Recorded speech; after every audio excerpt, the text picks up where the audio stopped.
एक बार की बात है, तीन दोस्त अर्जुन, माया और रवि, जो अपने कॉलेज के आखिरी साल में थे, ने गर्मियों की छुट्टियों में कुछ रोमांच की तलाश में एक अनोखा प्लान बनाया। उन्होंने सुना था कि उनके शहर से कुछ घंटों की दूरी पर एक घना जंगल है जिसे काली खो के नाम से जाना जाता है। इस जंगल के बारे में कई डरावनी कहानियां मशहूर थीं। कहा जाता था कि वहां एक भूत रहता है जो रात में जंगल में आने वालों को डराता है, लेकिन कुछ लोगों का मानना था कि वो भूत बुरा नहीं बल्कि एक रहस्यमयी आत्मा का रक्षक है। तीनों दोस्तों को रोमांच का शौक था। अर्जुन को रहस्यमयी कहानियां पसंद थी, माया को पुरानी आत्माओं और उनके इतिहास की खोज में मजा आता था, और रवि को बस कुछ नया करने का जुनून था। उन्होंने तय किया कि वे जंगल में कैंपिंग करेंगे और इस भूत की सच्चाई का पता लगाएंगे। एक शुक्रवार की दोपहर अपने बैग में टेंट, टॉर्च, खाना और कुछ जरूरी सामान लेकर वे काली खो की ओर निकल पड़े। यार, ये काली खो जंगल तो वाकई डरावना लगता है। सुना है यहाँ भूत रहता है। हाँ, और शायद वो भूत हमारा स्वागत करने को तैयार बैठा है। चलो, डरने से कुछ नहीं होगा। टेंट लगाते हैं, फिर देखते हैं भूत मिलता है या नहीं। ये जंगल रात में और डरावना लगता है। तुम्हें नहीं लगता कुछ अजीब है?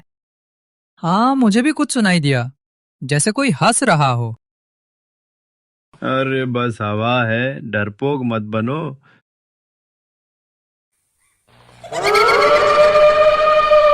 अर्जुन, तुझे यकीन है हमें उस आवाज के पीछे जाना चाहिए?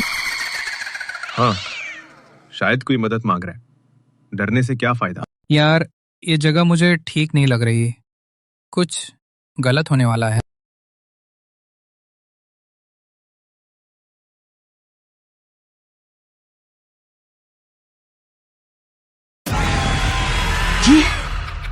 ये क्या है?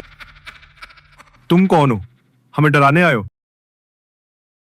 मैं पंगला हूं, इस जंगल का रक्षक। मैं तुम्हें डराने नहीं बल्कि एक आत्मा को बचाने के लिए यहां हूं। आत्मा? ये क्या बात कर रहा है? मेरी बहन सावित्री इस मंदिर में कैद है। केवल सच्चे दिल वाले उसे मुक्त कर सकते हैं।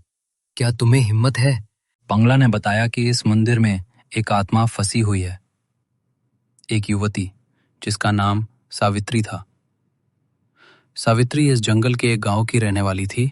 वो एक जादूगरनी थी जिसने गांव वालों की भलाई के लिए अपनी शक्तियों का इस्तेमाल किया, लेकिन कुछ लालची लोगों ने उसकी शक्तियों का दुरुपयोग करने की कोशिश की।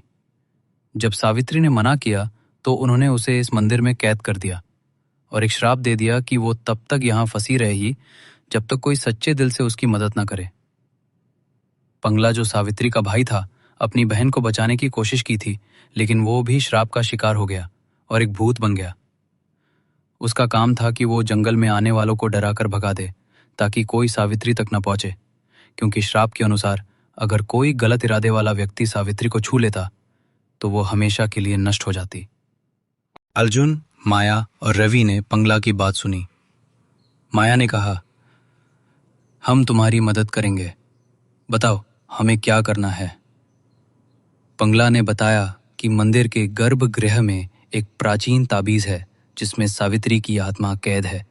उसे मुक्त करने के लिए 3 सच्चे दिलों की जरूरत है जो बिना डर और स्वार्थ के ताबीज को मंदिर के बाहर लाएं और उसे जंगल की पवित्र नदी में डुबो दें। तीनों दोस्त मंदिर के अंदर गए। वहां अंधेरा था और दीवारों पर अजीब सी आकृतियां उकेरी हुई थी। गर्भगृह में एक चमकता हुआ तावीज रखा था जो हल्की हल्की रोशनी बिखेर रहा था। जैसे ही अर्जुन ने उसे उठाने की कोशिश की, मंदिर हिलने लगा, दीवारों से धूल गिरने लगी और एक डरावनी आवाज गूंजी। हम सावित्री को बचाने आए हैं, तुम हमें नहीं रोक सकते। रवि ने तावीज को मजबूती से पकड़ा और तीनों बाहर की ओर भागे। पंगला उनके साथ था, जो उन्हें रास्ता दिखा रहा था। जंगल में अचानक कोहरा छा गया और रास्ता दिखना बंद हो गया, लेकिन अर्जुन ने अपनी टॉर्च और दिशा सूचक का इस्तेमाल किया और वे नदी की ओर बढ़ते रहे। आत्मा की मुक्ति नदी के किनारे पहुंचकर तीनों ने ताबीज को पानी में डुबोया। जैसे ही ताबीज पानी को छुआ, एक तेज रोशनी फैली और एक सुंदर आकृति प्रकट हुई। यह सावित्री थी। उसने तीनों दोस्तों को धन्यवाद दिया और कहा, तुम्हारे साहस और सच्चे दिल ने मुझे आजाद किया। अब मैं और मेरा भाई शांति पा सकते हैं। पंगला भी वहां खड़ा था और उसकी आंखों में पहली बार शांति दिख रही थी। सावित्री और पंगला धीरे धीरे रोशनी में गायब हो गए। जंगल में एक गहरी शांति छा गई और कोहरा छट गया। तीनों दोस्त चुपचाप अपने टेंट की ओर लौटे। उनके दिल में एक अजीब सी खुशी थी।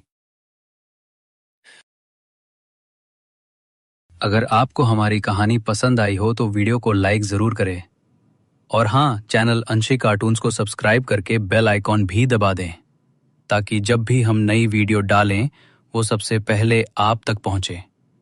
आपका सपोर्ट ही हमें और बेहतर कहानियां लाने की ताकत देता है।